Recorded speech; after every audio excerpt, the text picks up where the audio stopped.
กับสบายดีและสวัสดีเด้อพ่อแม่พี่น้องFCกันเมื่อสุขสุขคนบอกว่าพังลาวพังไทยและต่างประเทศกันยินดีต้อนรับเข้าสู่ช่องแม่น้องโตโน่อีกแล้วเนาะมื้อนี้ก็สิไปเตาถ่านไปเก็บถ่านซอยแม่เฒ่าแก้วแล้วก็พอตุคูนเนาะไปติดตามรับชมนำกันได้เลย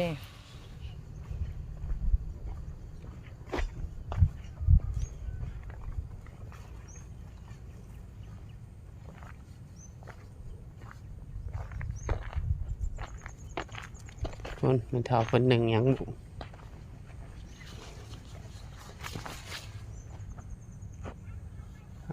ขักกะลิเตาไฟเปิด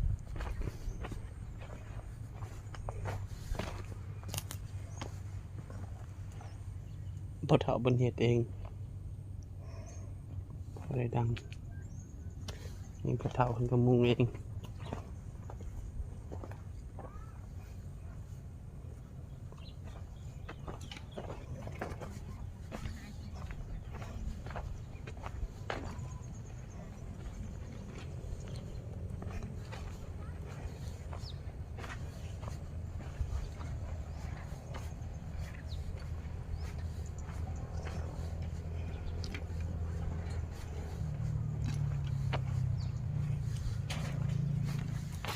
สบายดีไม่เท่าสาวน้อยไปดีบ่ได้เมื่อนะบ่สบายดีเมื่อจังหน่อยเก็บทานปลาตัวทานขวดทานได้เศร้าเลยเนาะยังบ่ทันแล้วได้ทั้งเม็ดยังบ่ทันได้ปากเลยบ่ไม่เท่าฮะเอาไปขายสูตรหนึ่งหรือบ่ย่างแล้วยังบ่เออยังทันได้ขายจ้ะโอ้ต้องหัวมันยังบ่มีหัวมันยังบ่มีหน้าเตาถ้าเอาหัวมันใส่มันก็ยิบ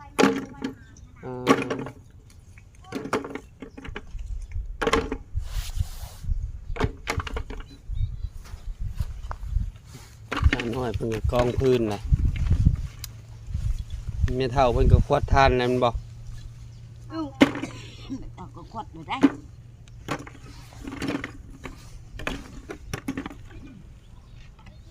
ขวดทานน่ะได้เราก็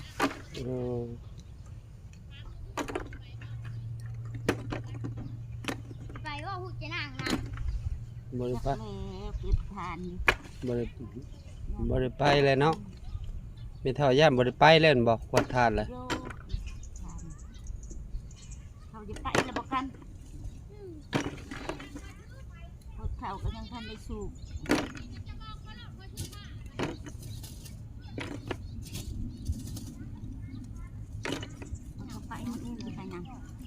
ขวดทานมาแล้วก็ไม่เท่าพอได้ขายสบายดีลูกบุญมีโอ้ลูกบุญมีเพิ่นก็เอาน้องได้รถเด้เพิ่นก็รถไทยที่มาแล้วเพิ่นใหญ่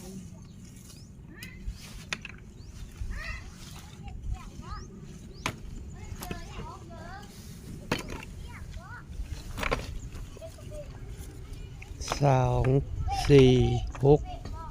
8 10 12 14 15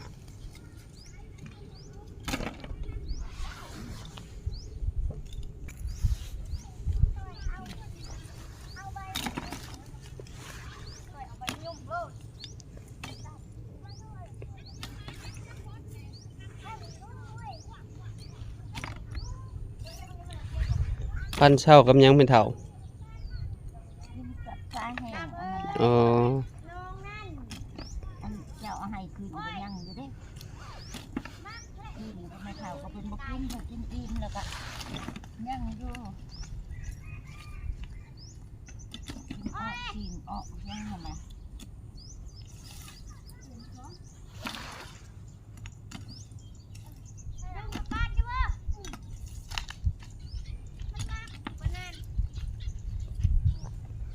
งามเนาะทานไม่เท่าโอ้ทางหลังนะบ่ไม่ใหญ่ทั้งเบิด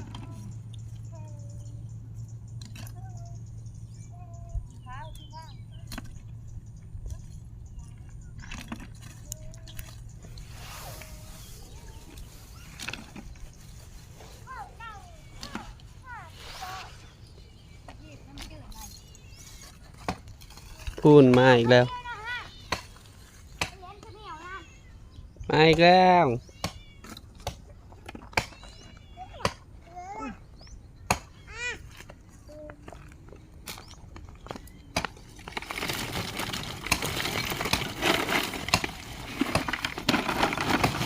สี่เทื่อถอก็เต็มแม่นบ่ ที่เสื้อทอกก็เต็ม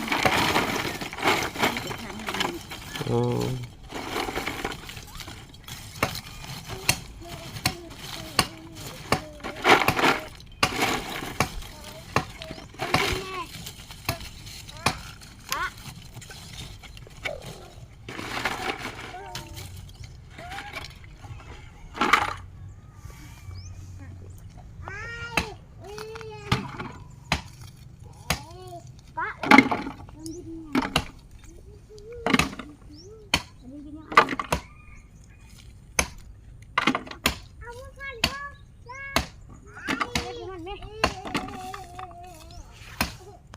ผมเรา บ่ได้เดินคนใดไหน บ่ ช่วยไหนเขาถาม ช่วยแล้วมันบ่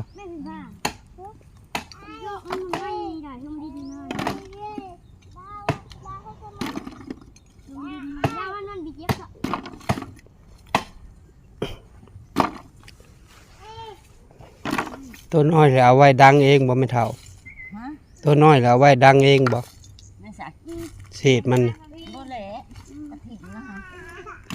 ฮะ ดังกาดเท่าได้นี่ บอนฐานน้อยนี่ฐานน้อยเศษนั่น อันนี้บ่ แม่น บ่ถิ่นนะ เอาไว้ทมบัดหน้าเลยเนาะ ดังกาดเท่าได้นี่เฮาทอกใส่เตาโอ้ยนี่ฉัน โดย เตาเถอะมันค่อยได้เตาค่อยเอาไว้ โอ้ ไม่ได้ก็ได้ไม่ได้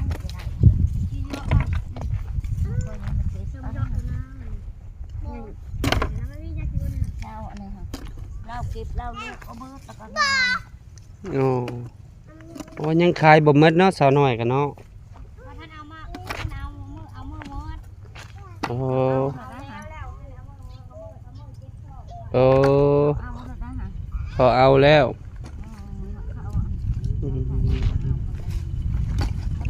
โดย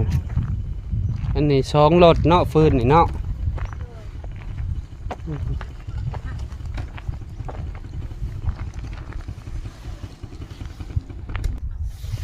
ผู้พอเฒ่าเพิ่นมา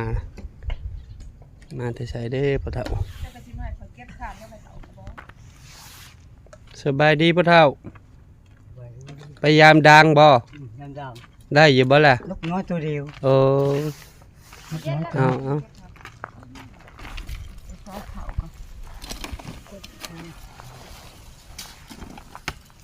ลืมมาเข่าเลยลืมมา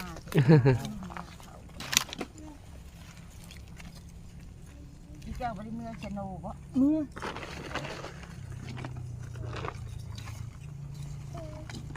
ใหญ่แบบนี้ก็ทังลงทังลงจะลงเข่าเบิ่งยุดเข่าก็ได้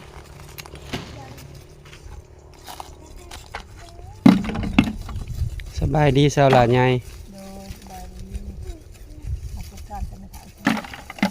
เก็บทานใช่ไหมเท่าแล้วจึงสิเมื่อ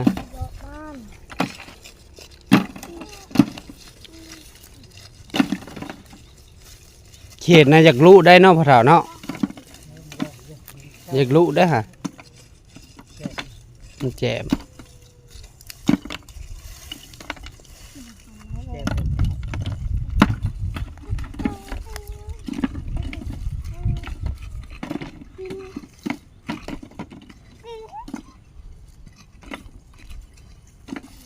ถูกเท่าคำมันกันยังมาคือมันดำหนาดำมันไม่ไปขวดพอถอดถ่านบ่ขึ้นหนาดำไปเบิ่งดู เนี่ยไปติไกลคือดำ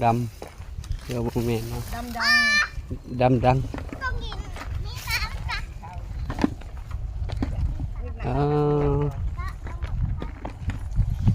สบายดีไหมเท่า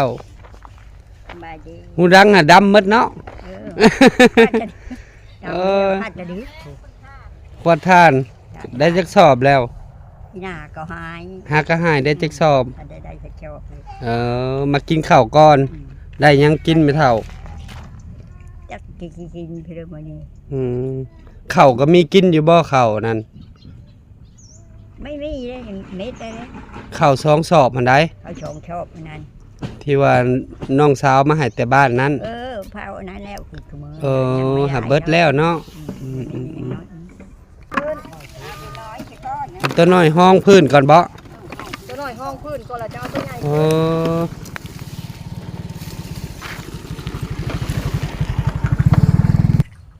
มาวันนี้แม่น้องตัวโนก็จะได้จบคลิปไปเพียงเท่านี้